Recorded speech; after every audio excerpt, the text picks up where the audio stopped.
Yo, what's going on, world? This is your guy A to the D, the NBA contributor for Behind the Curtain. Don't forget to hit that follow, like, and subscribe button. Now, today we have a special guest. Introduce yourself today, special guest. It's good. It's your boy Wu Kid 36. Don't forget 36 should get missed. That's my killer right there. None other than SAE, Wu-Tang's finest. Now let's jump directly into our throwback player. Unfortunately, ladies and gentlemen, we didn't have a lot of cooperation with our video and editing department this morning, so we won't have any videos to display for you. But you know how we do. We always come with the stats. So Ginobili played from 2008 to 2018, four-time NBA champ. That's right, y'all. A four-time NBA champ, two-time NBA All-Star, two-time All-NBA third team, sixth man of the year, All-NBA rookie team. He averaged 13 points a game, 4 rebounds a game, 4 assists a game. Shot 45% from the field, 37% from three, 83% from the line. He is a Hall of Famer and an Olympic gold medalist in 2004 when they beat the Team USA. Was that LeBron and them? LeBron and Melo and them. Yeah, LeBron, Melo, and all of them. So let's get up for Manu Ginobili.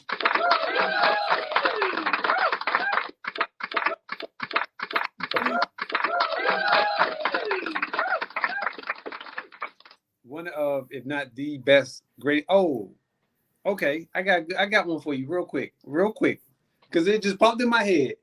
Sarunas Marciulionis or Ginobili? Man, I'm gonna have to go with Marciulionis just because I was never a big Ginobili fan. Okay, that's why I didn't really care for him. But I like Marciulionis. He was that was a strong little bulldog dude. He was strong. Yo, that was a they're both lefties. Yeah, that's why I compared them too. Because Marciulionis was a dog. Like, he was a certified dog. Nobody was fooling him. And I hate the fact that, like, he couldn't get no real shine because of who he was playing behind him. Run TMC, yeah. But the dude was, in the words of the great Rick James, cold-blooded. Mm-hmm. I used to like using him on live and shit. He was coming off that bitch and killed. Yeah. That dude was a certified bucket getter. But Ginobili, he was a great player. You know what I'm saying? He played that 6-man role to the T. He did. You know what I mean? You already knew what you were gonna get from him. Great defensive player. You know, offensive spark when you needed it. You know, he's a lot better scorer than some people give him credit for. A lot of people just give him credit for his defense and slashing, but I thought he was a really, really good scorer because he's so crafty. Pretty good passer. You know, all-around game. You know, especially coming from over in the Euro League. You know, you hear Gilbert talking about them trying to make the league softer for them, but it's been players that's been in, like you're saying, Marciulionis and players from back in the day, you know, that's been in and who made it. You know, if Drazen Petrovic wouldn't have passed away, he'd have been another great one we'd have still been talking about. So I don't think they made the rules softer for them. But anyway, Ginobili, give him his flowers. He was a great player. You know, the craziest thing is this dude literally fell in the perfect situation for him. Like, he had no identity going into that team, carved out his niche, and became one of the better, if not the best 6-man that San Antonio has ever had. So I got to give Greg Popovich major props for that, because I don't know. He sees things that nobody else can see because he grabs these talented cats from overseas and bring them here. Same with like Tony Parker. You can hate on Tony Parker all you want, but one thing remains the same. The dude is a 4-time NBA champ. So. And at 19 was out there giving hell to people. You know, they don't talk about how young he was either. You know, it was basically coming out of, 1 year of college or coming out of high school. Tony Parker was starting running point for, a championship team and killing cats. Night in and night out. All right, now let's get into what we really came here for. Which 0-2 team is in some severe trouble? Man, I want to hear this one. I didn't think I was gonna be saying this either. The Phoenix Suns. Like, what? Oh, man. So we talked about it. But we thought they were going to get together. But they need a point guard. I don't know what else to say about that.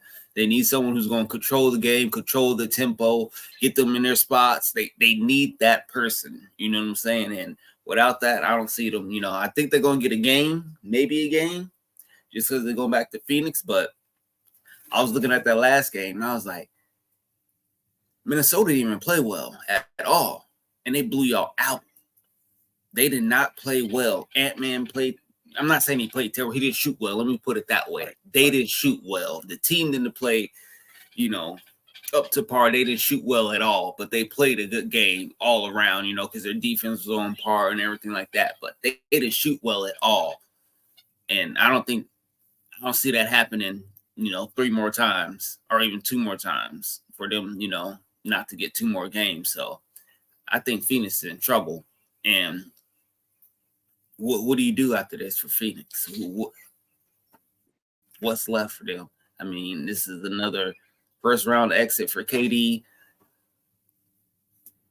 To me, I mean, you got to show up. Booker, you got to show. All y'all got to show up. 22 points a game ain't cutting it. No. Y'all got to, like we said earlier, y'all all capable of putting up 30 each. That should be 90 between y'all. Y'all had 50 between 3. I don't even know what to say. I gotta agree with you. I think Phoenix is in trouble, especially if they don't win this next game, they're done. Because they go back to Minnesota, and you don't want to go back to Minnesota down 3-0 or 3-1. Like it's 2-2. They play 2 in Phoenix. Right, that's what I'm saying. So if the Timberwolves win this next game, they're gonna be up 3-0. And you gotta win the next game. Must win. But, yeah. Right. But then you got to win 4 straight games. Not right. saying they can't be done, but if they don't win this next game, they're in some serious trouble. That's why I'm like, I agree with you, and we've been screaming it since the beginning of the season, or since like right before the trade deadline, that they needed a point guard. Even Charles Barkley said it last night. Like, yo, they are a good and talented team, but they desperately need a point guard. And without a point guard, it shows up, and you can tell because nobody is getting them where they need to be. And to me, Bradley Beal doesn't need to be controlling the ball. Booker doesn't need to control the ball, and Durant doesn't need to control the ball. They all need to be fed the ball. And by them dribbling the ball up and down the court, I think that takes away from their game a little bit. Not saying that they can't do it. I'm just saying that it takes away a little bit, in my opinion, from their game. And because of it, I think that's a big part of it, of why they not. You're right. It takes away from the game because if you watch how Minnesota's defending them, they're almost defending them full court pressure. You know what I'm saying? And you got dogs on you. Anthony Edwards is playing his heart out on defense. You know what I'm saying? He's picking you up.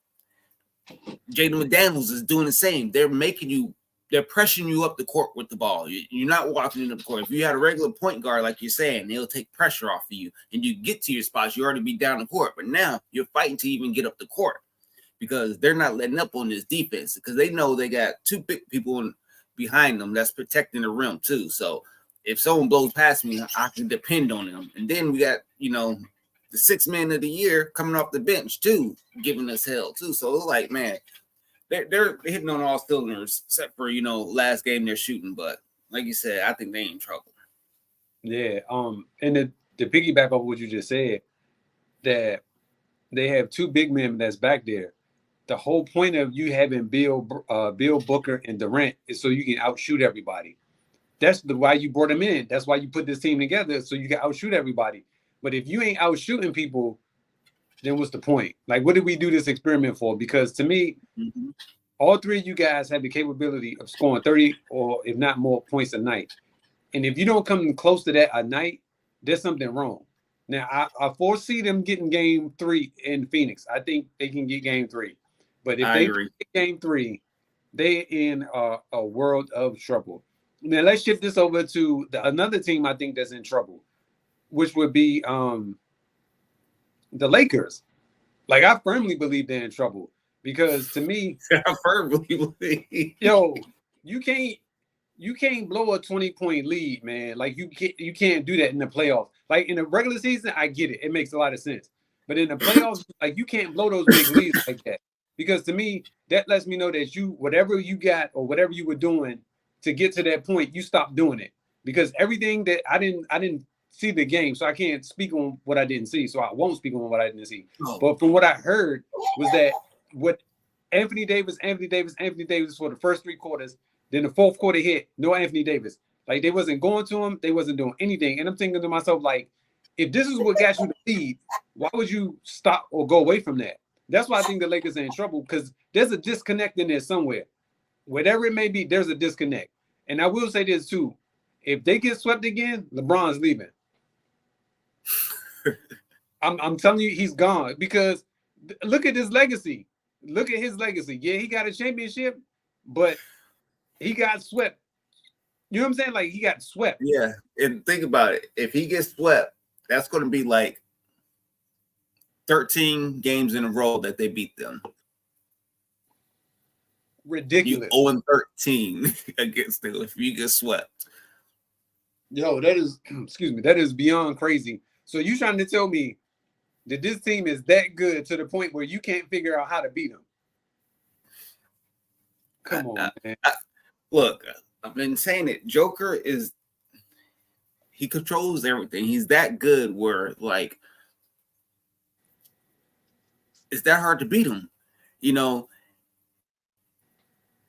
And this is what I say about this defense. AD sitting here crying about being a defensive player. Okay, stop him. You're a great defensive player. Stop him. And this is what I'm saying. Like, yeah, you could play good defense against like a Derek Lively, a person who's not a great offensive player. Cool. I expect you to. And this is what I be thinking people be talking about. Y'all great defensive player. Well, you ain't stopping Joker. You ain't stopping Embiid. If you ain't stopping the people that count, then you're not playing great defense to me. You know what I'm saying? Because this dude is averaging a triple-double on you. He's cooking you. But hold on. You're winning. The comeback is always the same. Well, Anthony Davis is lighter than Joker. That's always the comeback. What did I wish he was on here tonight. Well, that's what Jerome always say. He shouldn't be checking them. He shouldn't be checking them. All right, so if he shouldn't be checking them, right? You rather have Rui Hachimura on him. And Rui Hachimura is getting cooked. One, and then two, he can see over top of Rui Hachimura. So he can make those passes. Even when you try to double him, he can make those passes to get out of there. Somebody's going to hit a wide or have a wide open shot. So at some point in time, like you just said, if he's the defensive player of the year candidate, then he should be able to not necessarily stop him, but he should be able to check him. No, he can't do that because why? Because he's going to need his energy on offense. So what are we talking about? Yeah, and you're not help. Rudy's guarding him. Where's your help defense then? You're that good. Where's your help defense? You should be, locking Joker up from the help side.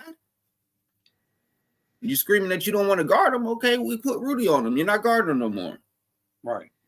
Where's the help defense to stop him? And it's still not getting done. And they didn't even play a good game either, Denver. No, they did not. At home, no. Because at home, they act the fool at home. They literally had to come back. And the Lakers, I thought they were playing really well, And then here comes this guy, Jamal Murray. He didn't play good all into the fourth quarter. And when it counts, that's what I'm like. That's when you need to play defense. You can play not all game.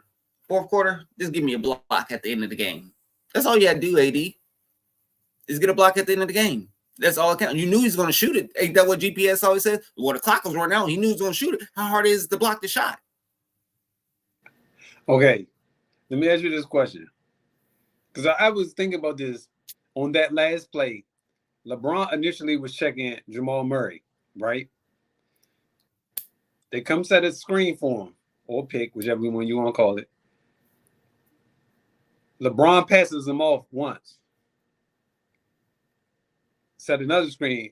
LeBron passes him off again to AD this time.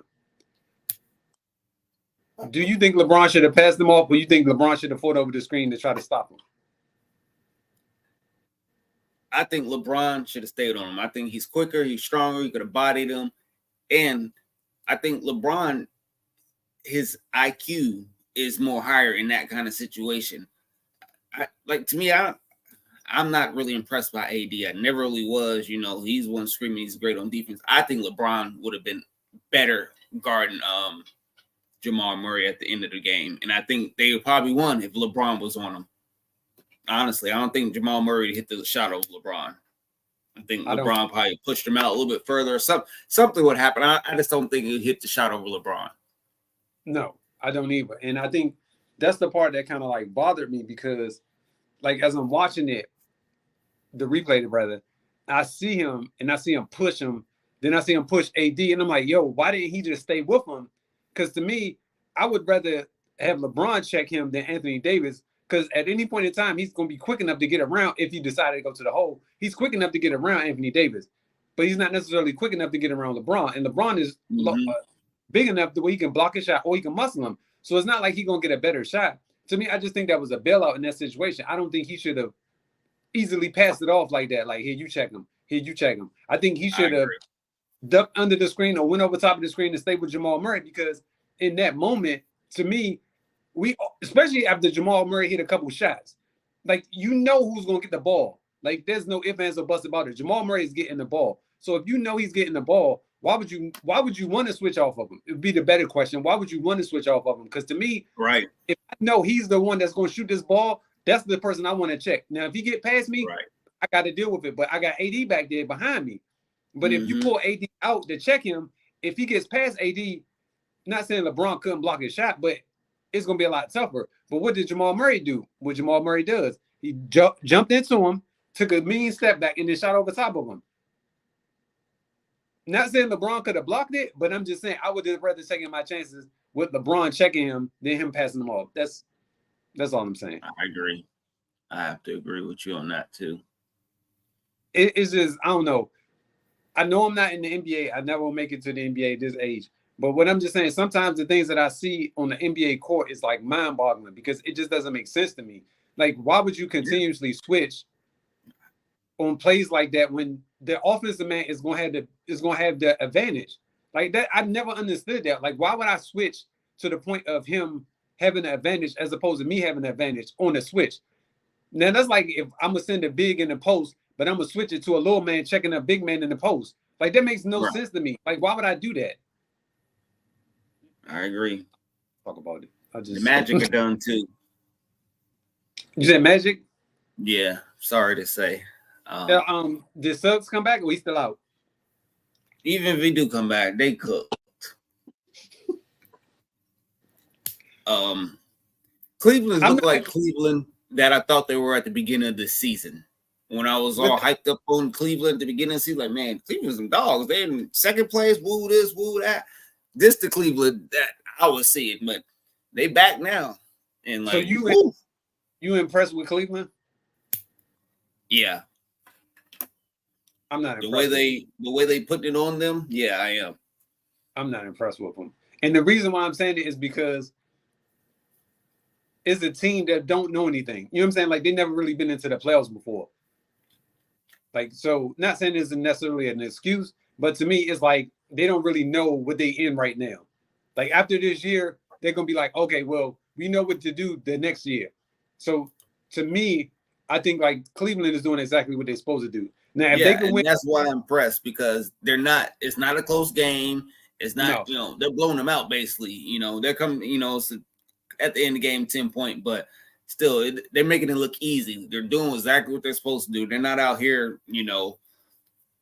being down by big, have to come back, leaving it a close game. Is this, we coming out here, whoop y'all ass to get this game over with. We're going to chill for the fourth quarter, and that's it. Which makes sense. And that's how it should be. Right. That's why I'm impressed, but yeah. Thought the Magic was going to play a little bit better than this. I thought so too. I thought after watching them headed into the playoffs, I thought they were going to be a better. Now, I'll say this.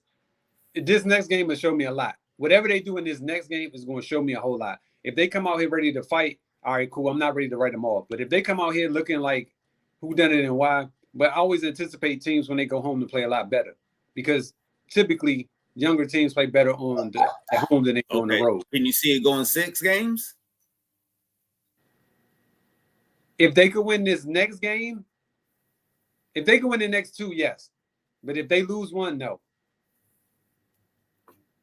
I don't think it's gonna get to 6. But they got to win the next 2 games because if they can win the next 2 to make it go 6. But yeah, right. That's what I'm saying. If they can win the next 2, then yeah, it could go 6. But if they don't win the next 2, no, they out there. I don't think they can win the next 2. I think they're gonna split these ones at home and it's over with. Well, yeah, if they split it. Yeah, that's what if they split it. Wrap. It's a rap ski. So, okay, hold on. Let me go back to this one. So, which 2-0 team you feel like is going to win the series? Hands down, like no ifs, ands, or buts about it. Ooh.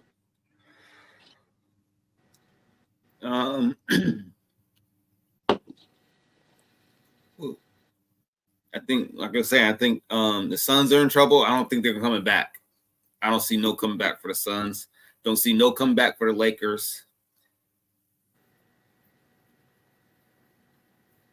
You said Cleveland. Yeah, and I think it's done too, Cleveland. And yeah, I don't think only thing I think Philly has a chance to make this a series. The rest of these teams, I think the Suns probably get a game and Orlando probably get a game. Lakers, I think they swept. They don't win. Yeah, they gotta win. I don't think they're gonna win the next game. Yeah, they gotta win this next game because if they lose this next game, yeah, it's over with. But they gotta win this next game. Only if they win this next game, they can put the pressure on the Nuggets again. Even though they're gonna go back home, they're gonna put a lot of pressure on the Nuggets. I do feel like the Nuggets are probably the best team in the West right now. The way that they're playing, I think they're the best team. OKC is still, to me, unfounded. Like, they're still not. It's something there. I just don't know what.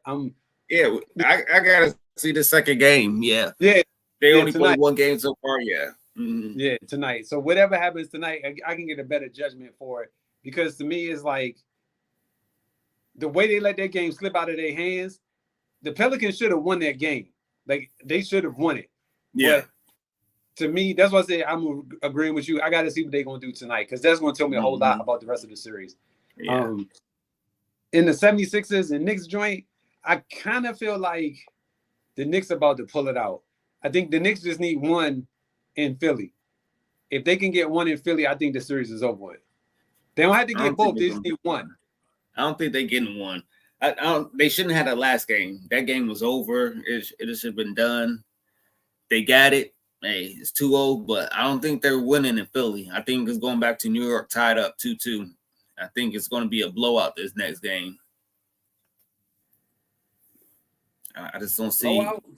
Yeah, I think because Embiid, he played good, but he ain't dominated. That's what I'm saying. I ain't seen him dominate yet, and that's what I think we about to see. He's about to put him on the back, dominate, get up a big lead early, and they're not looking back.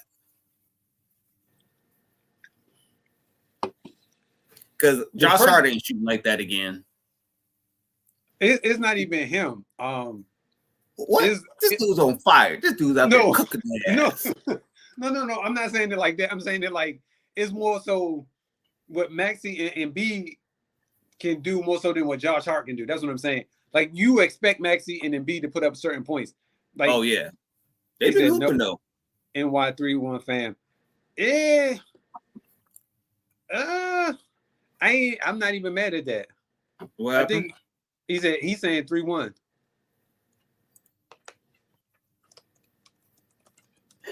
Nah, we'll see. I can see that. I can see it's 3-1 going back to the Garden. I'm telling you, I think if the game they're gonna get is gonna be this next game, which would be game 3.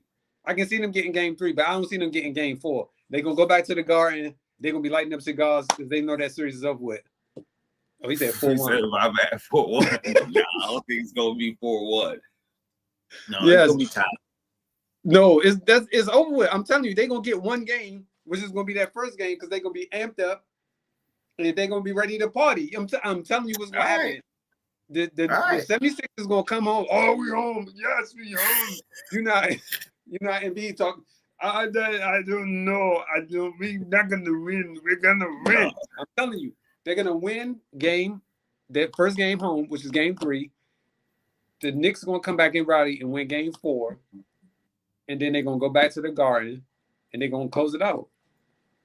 Because the hardest part about being down 2-0 is you got to win 2 games now. Like you have to win 2 games.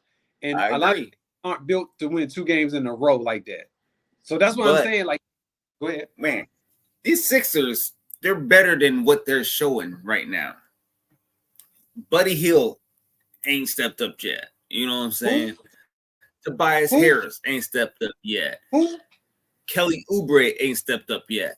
Only people that's really been playing is Kelly Maxey and Joel. Joel's just been playing all right. You know what I'm saying? He got a little bit of rest now. I think this next game, like I said, he's going to come out and dominate. They're going to win this next game.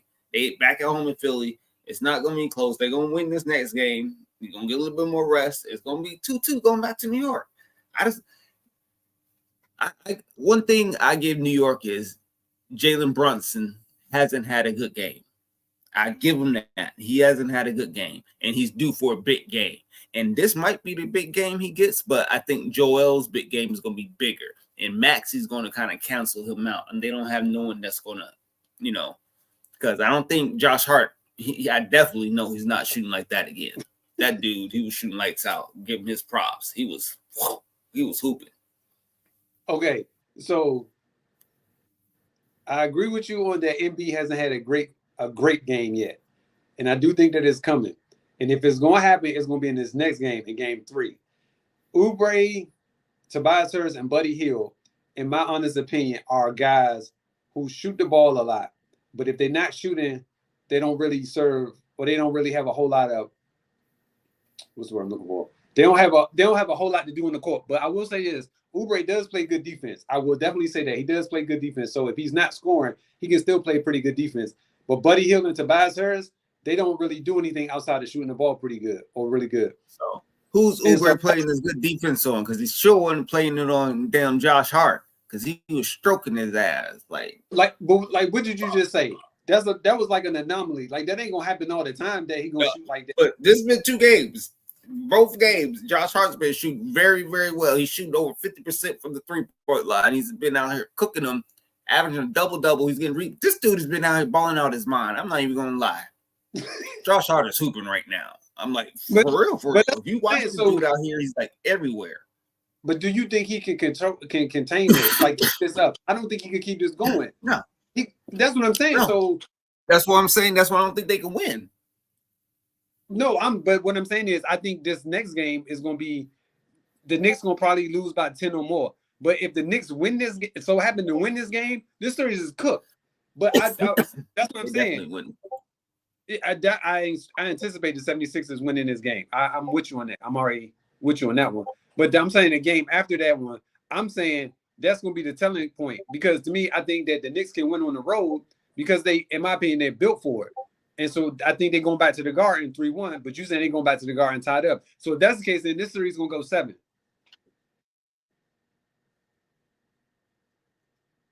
Yeah, I can see it go 7, but yeah, I can see it going 7.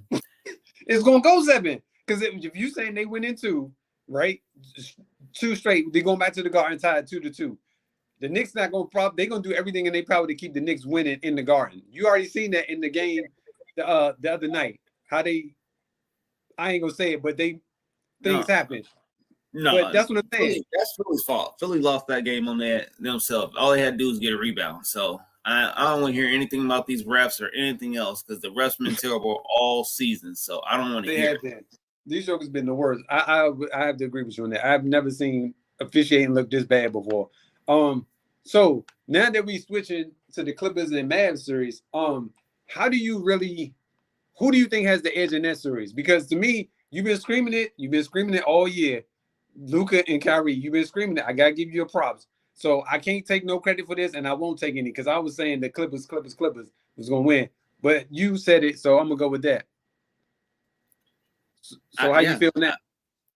I've been feeling the same. That first game, Mavs didn't play good at all. You know, I think the Clippers, they were really hyped. James Harden had a great game. Russell Westbrook had a great game. Kawhi wasn't there, and they still won. But the second game is what, you know, a little bit what more I expected to see out of the Mavs in the first game. We lost Daniel, but I think that's going to hurt a lot if he's not playing. But I still think we could pull it out. I don't know, because that damn Zubac, that dude's been killing us down low in the paint. So I think they're going to have to find something to, you know, cancel him out and get help there. But other than that, I feel good. I think they could win it in 6 because I don't think they got an answer for Kyrie and Luka. And if we like PJ Washington stepped up, gave us 18, that's all we need. A little bit of help on the side, and I think we're good. And if Tim Hardaway Jr. shows up, we all right. And we're going back home. We got our home win. I mean, our split. We're going back home. I think we could win both of these at home, go back up, and then go back and lose. But I think they could win it in 6, even with Kawhi back. I feel like I'm intrigued by this whole entire series because if you look at it on paper, like it shouldn't even be close based upon the names that the Clippers have, just the names. And for the mere fact that Dallas is in this thing, like it's no tomorrow, I'm really intrigued by this entire series. And I'm definitely going to be keeping an eye out on it because to me, there's no way that these two dudes should be competing with these 5 quote unquote all NBA players. Paul George, Kawhi Leonard, James Harden, Russell Westbrook, and I forgot the other guy's name. Like you have certified ballers and hoopers on your team. There's no way that the Mavs should be keeping up with them. You literally have 2 players. Now, granted, they are great players, but it's still just 2 players. And like you said, their role players they're making an impact, and I like that. I feel like that's their job in the play. This is why role players are so vital in the playoffs because to me, they show up and they step up during these times because it's not expected of them, and so they can help propel your team to wins and help your team to win series. So, and I respect it, and I think that if just looking at it, I think this is gonna be. I think this might go 7. I can see it going 7. I wouldn't be surprised if it goes 7. I don't want to see it go 7 just because they're going to be back in LA playing. But if it goes 7, I think Clippers will pull it out. If it goes 7, Clippers are taking it. I think the Mavs got to close out in 6 for them to win. Okay, that's how I feel about this series. But I think they're capable of doing it. Because I like their key pickups that they got at the trade deadline. I think, you know, just made them a little deeper team. As long as PJ keep playing like this, we good. I don't think the Clippers can win. Yeah, I mean that's definitely the series I'm gonna be paying attention to. Is the Mavs Clippers joint. I think like I don't know. To me is like I don't know. I just can't wrap my brain around that. You literally have these 2. Yo, I was watching Luka the other night, right? And I'm sitting there. I'm watching him. I'm really watching him play. And I'm like, yo, this dude is not fast. He can't jump. But he's out here cooking people. Like certified cooking people. And I'm just like, yo, what is going on here? Because it's not registering to me that this dude is doing this, but he's killing. And nobody can stop this dude. I'm just like, yo, this is crazy. But I don't know. I think that it can go 7, and I want to see it go. I want to see this series go 7. Now, do you think another series can go 7 in the first round? Yeah. What's the call is going to go? I think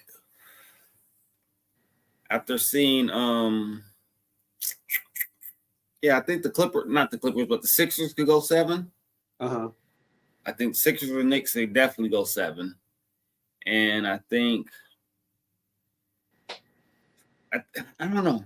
I want to say the Milwaukee series could go 7, but I don't think that that's if series going Giannis to come back. If Giannis don't come back, it's over in 5. Yeah, I think that series is cooked. I think they done. Because they about to Yeah, go to the matter of fact, I'm glad you said that because will the Pacers upset the Bucks? I firmly believe that they are. Like, especially if Giannis don't come back, they're done. Like, there's no way that they can beat the Pacers. And these boys are talking smack. I mean, real live smack right now. yo, trade deadline pickup, Pascal Siakam. I think that's that right there that put him over the edge. Yes, even sir. I think even if they had Giannis, I think this would be a series that could still go 7, just because how deep Indiana is. And I don't. Well, Dame has been playing like Dame from Portland, so it'd probably be different. I don't know if he'll still be putting up the same numbers if Giannis was there. That we'll have to see. But if Right. Dame continues to play like this with Giannis back, they're hard to beat. They'd be hard to beat.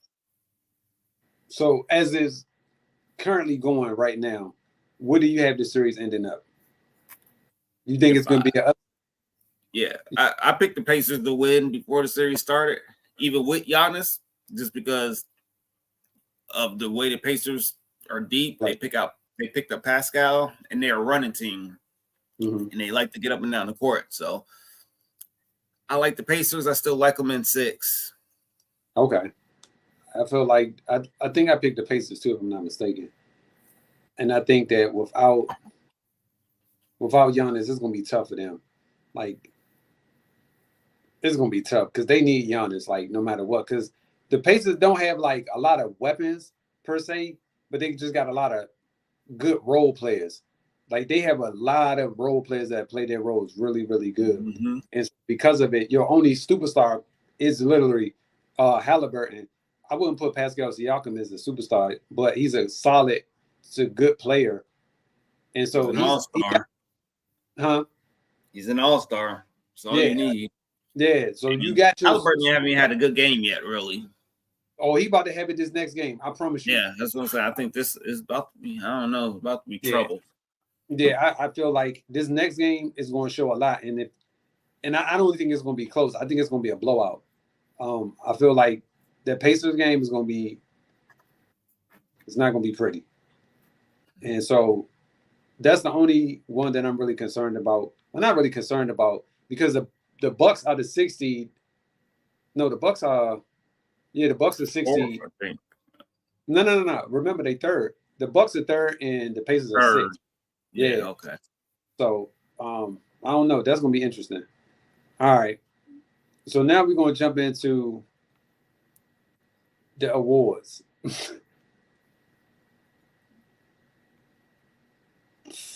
don't even know what to say. Because to me, I think like I don't know. I know it's all politics about certain players getting to certain things.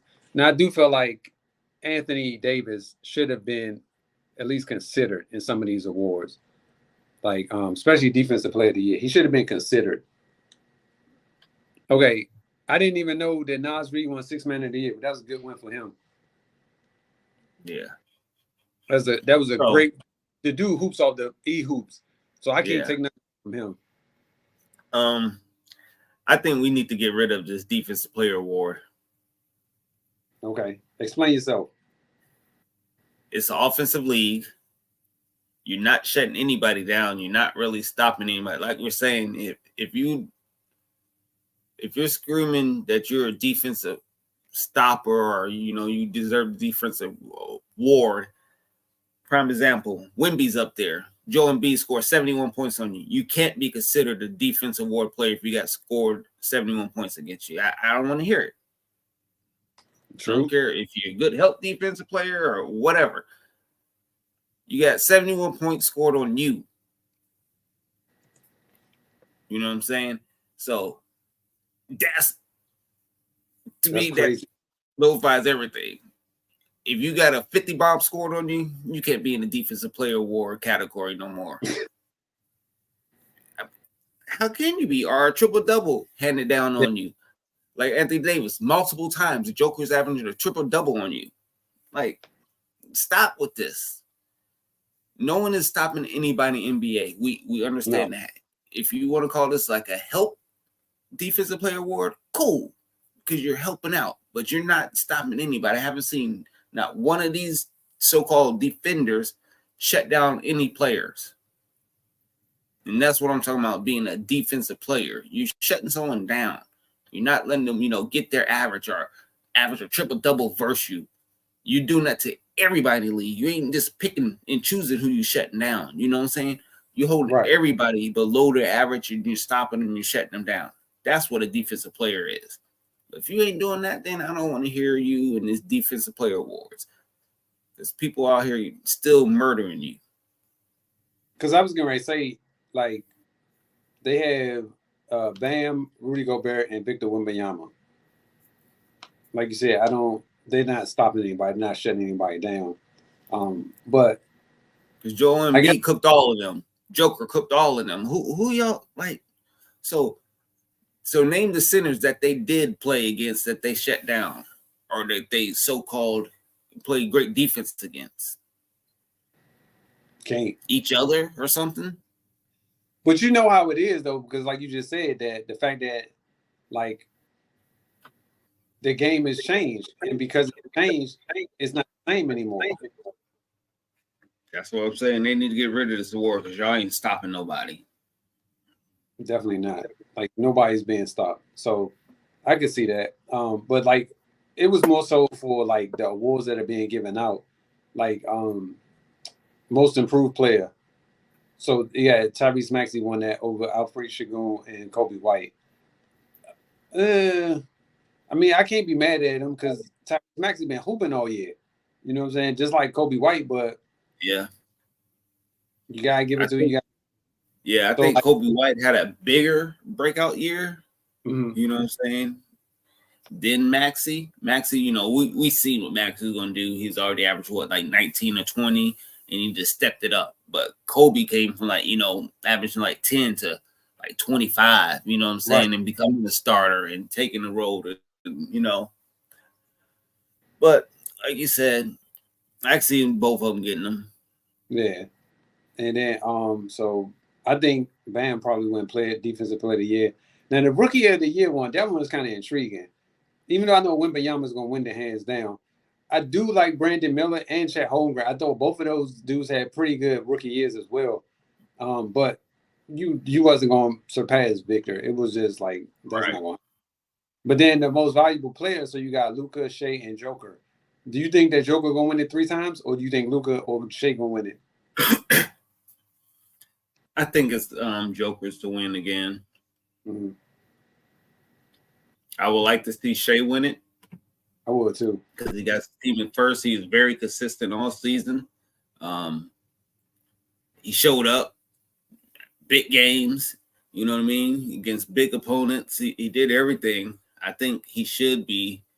I would like to see him win it, but I think it's going to go to the Joker.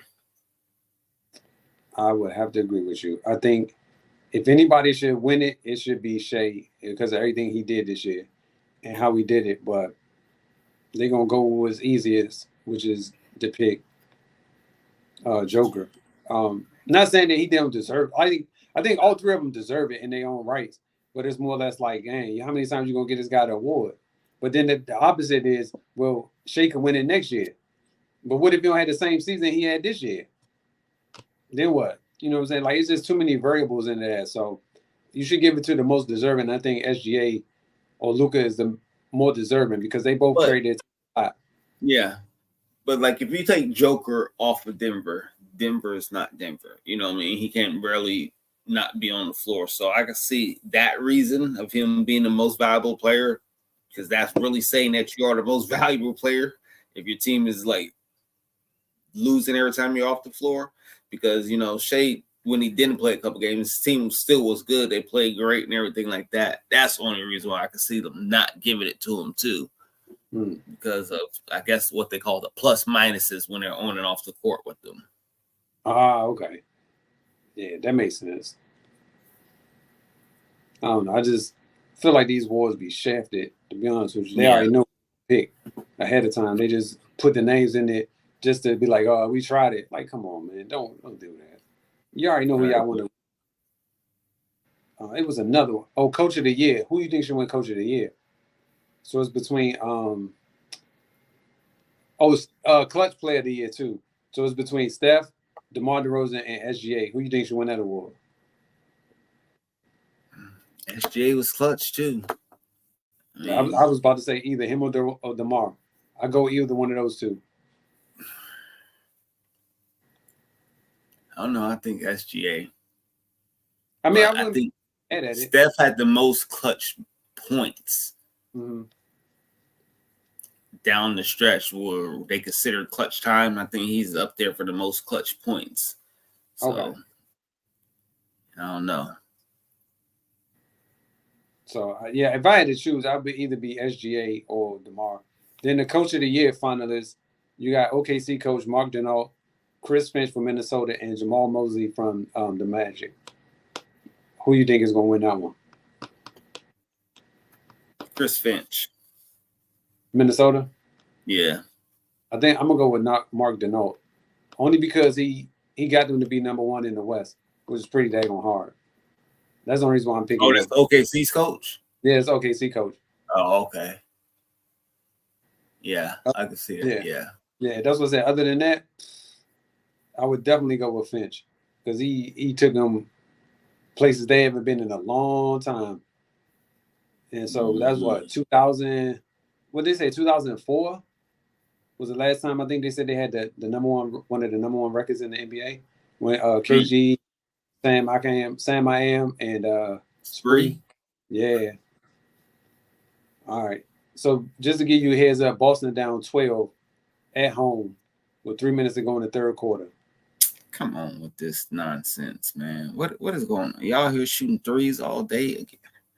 That's what they do, man. Like, I can't be mad at them because that's how they play the game of basketball now. All right, so after watching these last couple of games, especially the 76ers game and the Lakers game, are the refs still this bad or the players just complaining too much? Which one you think is, if you think it's one or the other, or if you don't think it's either? I think it's a little bit of both. Okay. I know that the refs are bad. I know they're making terrible calls, but they're making it on both sides. You know what I'm saying? It's going both ways. So that part I could see it on both sides. Damn, you missed that call there and you missed it on both, so I'm not it does affect the game. It does affect the game. But I'm not saying that's why either the teams are winning or losing, because you still had a chance to win, at key points in the game. But yeah, I think they're complaining too much too. Just go out and play. We all see it. Even if they see it on replay and they still get it wrong. I mean, what are you going to do about it? You complain, it's not going to change nothing. You're just frustrating yourself more. Go out and play through it.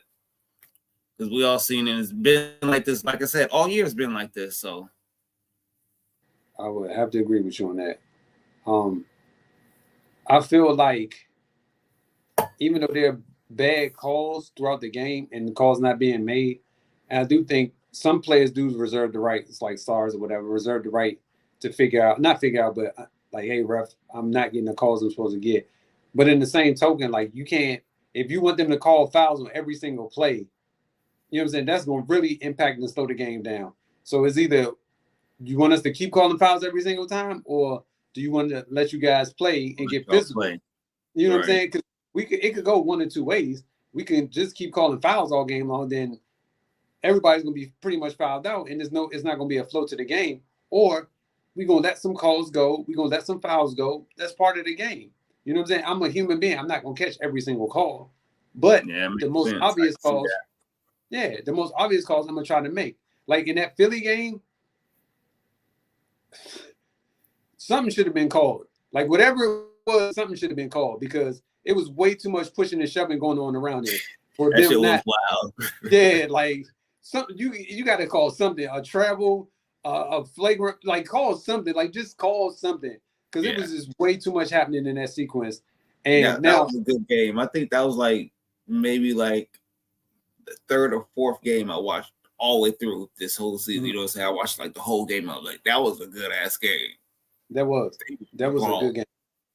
I can't complain about that. That was a good game, but it was just like you said earlier, if they get the rebound, then that game is over with essentially because they up with 3. I think no, it was up 2. Go to the free throw line, shoot 2 more. They down 4, so they in trouble. Yep. But you know, Embiid for whatever reason, he going up for the rebound or not going up for the rebound. He decides to push Kyle Lowry out the play. I'm still trying to figure out what did Kyle Lowry do to get pushed out the play? Like I didn't understand. Like that Kyle Lowry, it was like he trying to get the rebound. You just push him out the play, and Kyle Lowry looked like he got shot. He goes diving off the screen. I'm like, yo, what is going on here? Like, this is not the way this game is supposed to be played. But okay. But again, Philly still had a chance to win the game. You know what I'm saying? So that's why I get to like, all right, referee's gonna miss calls, right? That's gonna happen. That's part of the game. But if you still have an opportunity to win the game and you don't, who are you gonna blame then? Like you can't blame the referees if you got a chance to win the game and you still don't win it. That's on you and your team. Because like to me, if I don't get a call and I don't have a chance to win the game, I gotta suck it up even more because I didn't have the chance. And I'm like, damn, we could have still won. But if you still got an opportunity to win the game and you don't win it, you can't blame nobody else but yourself. You can't be like, well, the refs didn't call it. Wait a minute, my guy. You still had a chance to win the game. You still had a chance to be in the game. That's just how I look at it. Like, I agree. Because these jokers be out here, man, you should have been calling fouls. Like, yo, okay, they missed the foul call. It's going to happen. Like, that's part of the game. And to me, how can you correct it in the game?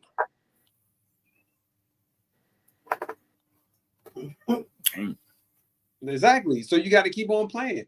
Like you more inclined to make another play than you ought to keep bitching and moaning to the referee about what they didn't call. But these jokers, you know, the thing that bothers me the most is that like they'll come down. Let's say they shoot a layup or they go try like make a layup. The referees don't make the call. These jokers refuse to get back on defense. Like they're not gonna run back down the court. And you just like, yo, you missed the call. Run back on defense. You know what I'm saying? You can still make another play. And the referees are going to be more inclined, especially if they missed it. They're going to give you the next call down because they missed the previous one. But they don't look at it like that. They always looking at it like, well, he should have called that foul. Well, he missed it. But he's not going to miss the next one because he pointed it out to him that it was a foul. And 10 times out of 10, the defender is going to do the same thing that he just did because he got away with it. So he think he's going to get away with it again. So he's going to commit the foul again. Right. But they don't look at it like that. I'm sorry, man. This stuff just grinds my gears, man. Like I just really dislike when stuff like that happens because I'm like, yo, you can make a bigger change if you just play defense. You know what I'm saying? Play defense and get back on defense. It'll make up whatever. I'm tired of it. All right. 5-point game. So, you said 5 point? Yeah. Oh, my computer must be slow then because I'm still. Oh, okay. How much time left? Because this ain't 131. Yeah, 131. Yeah. Okay. Third quarter. All right, cool. So, man, listen. So, if the Bucks lose, right, do you think Doc Rivers is done, or you think he come back? They got to bring him back at this point. I mean, why you're going to chalk this because you're going to chalk this up as Giannis being injured. And you're going to say we don't have a full season under our belt with Doc Rivers. We don't really have fools. You know, Giannis was hurt. Dane's first year, you know, he's going through a little bit. Now, after this season, we got to come out, get us some more key pieces, hit the gates running. But I don't think they're going to fire him, no.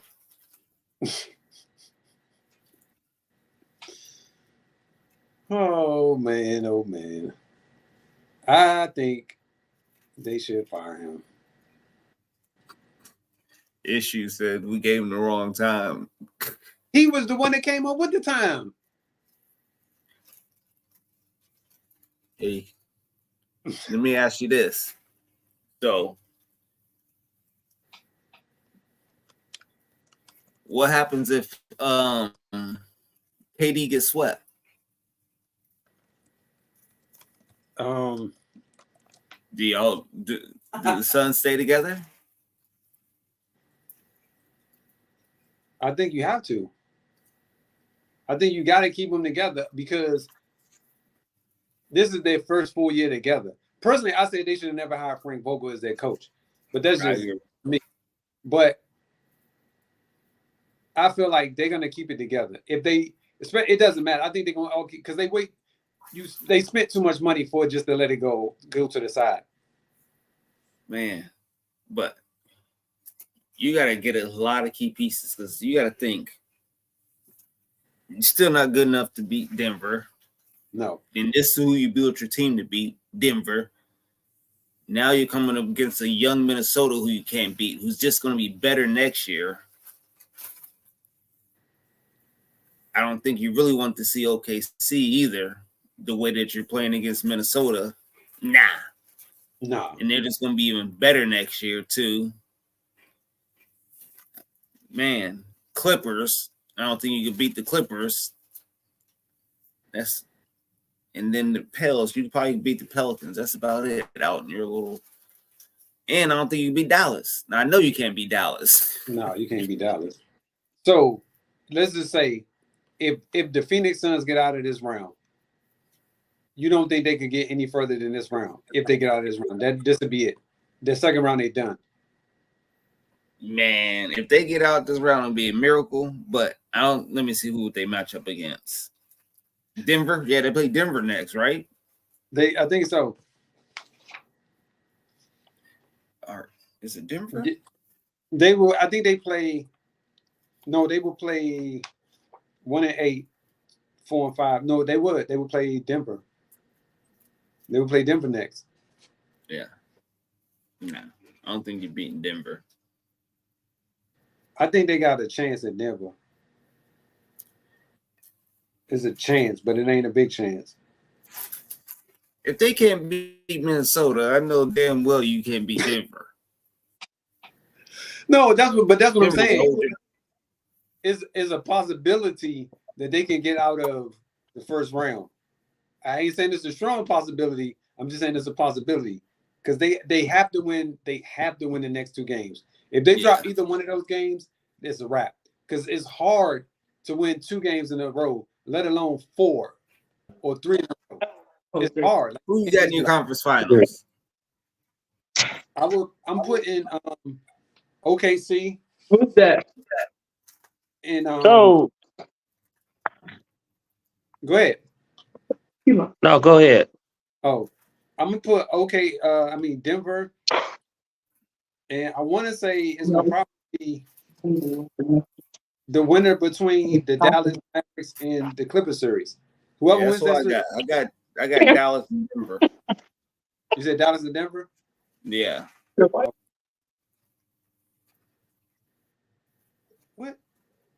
What's going on with this guy's camera? He just dropped out. Yeah, but whoever wins that Clippers series, because I don't think they're gonna be enough. OKC ain't ready for either Clippers or Dallas.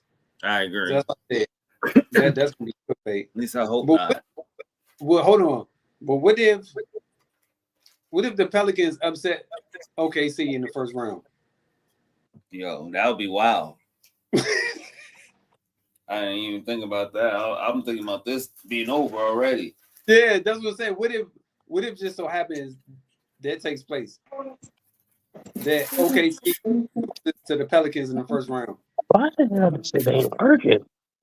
It ain't working. Then you have OKC going up against. Oh, yeah. Hold on, there's still no word on Zion coming back, right? I don't think so. I don't know. I don't know either. Because that's what my next question was. Will he be able to come back? Oh, it'll be Pels against the Clippers or Mavs. Yeah. So out of the 2 matchups, which one would you prefer to see? OKC. OKC? Okay. Yeah. Yeah, I wouldn't be mad at that. They're deep. I like their team. They got a nice squad. They can go like 8 or 9 deep. They got a couple cats on that team, like a couple cats. And I was just like, wow, I didn't even realize that. Yeah, that's why I want to see this game tonight and see what happens. Yeah, I think tonight it's going to show a lot as far as both teams go. This bullshit. But brother, we can hear you. No, I can't like hear y'all niggas, but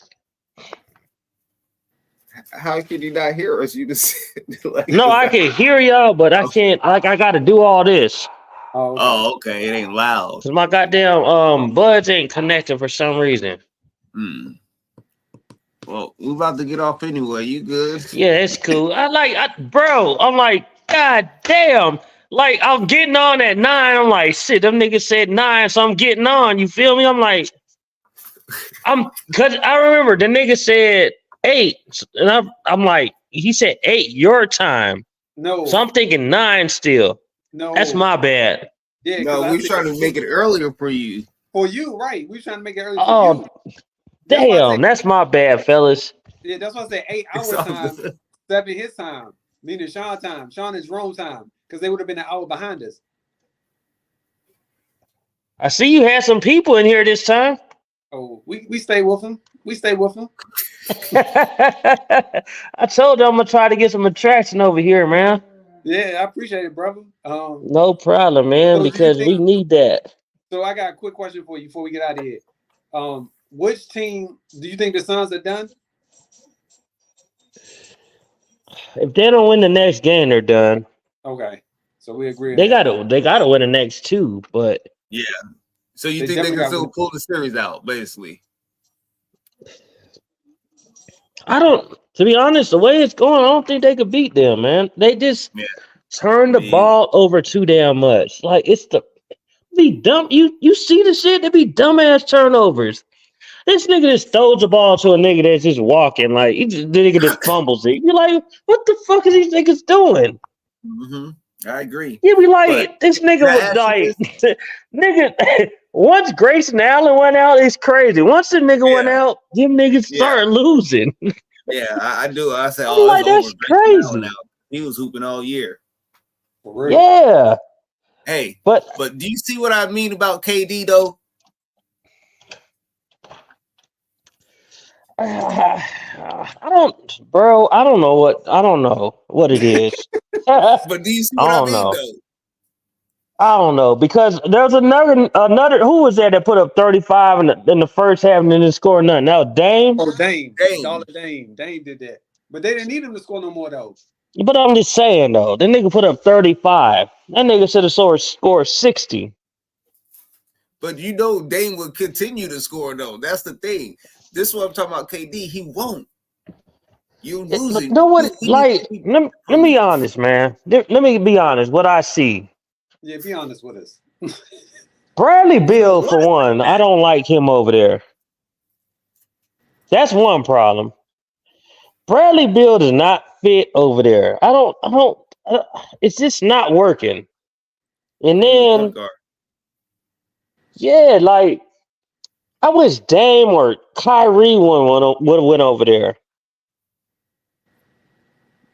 Know what I'm saying? Yeah. Somebody that can handle the ball, like it's not working. They're not gonna win shit. It's not gonna happen. It's not gonna happen. I don't see it. I agree.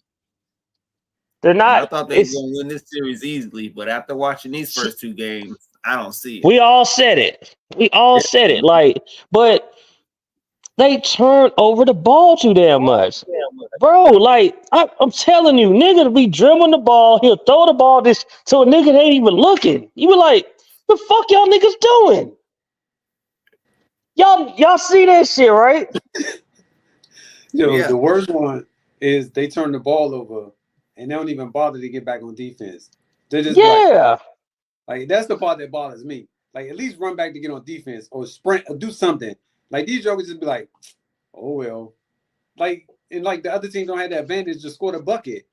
I don't know. It bothers me. But again, that's the grave that they dug themselves by not going after a point guard. So they got to deal with the consequences.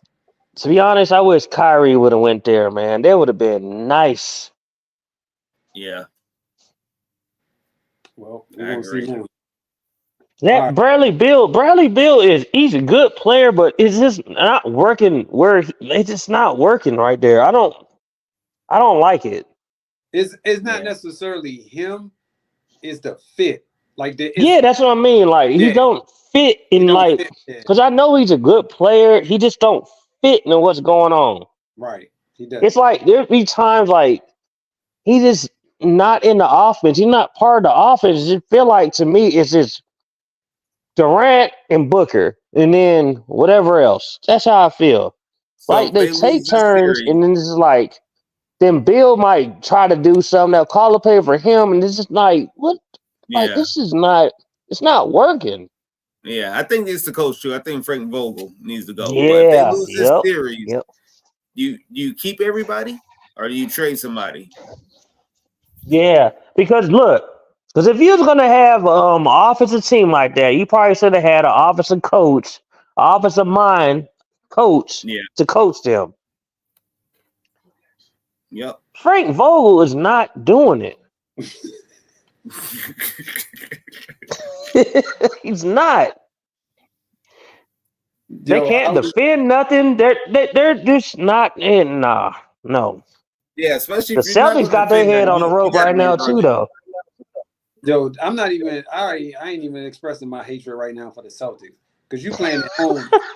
Like I don't even want to talk about them right now. Like this is the stuff that be pissing me off with them. Is that like you playing at home? It ain't no way you supposed to be losing at home like this. To them. But it is what it is. And then never mind, I ain't gonna bring it up. I wouldn't be Y'all surprised. can't win no championship if y'all can't beat the Heat.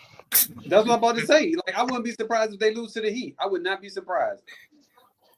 See, with Boston, they play good. They shoot too many goddamn threes, and then Too many. I don't know, man. If they're hitting though. They are dangerous. Yeah, Yeah, but they think they got Steph Curry and Klay Thompson, Splash Brothers shoot. Yeah, yep. That's how y'all be out there lacing them. God damn.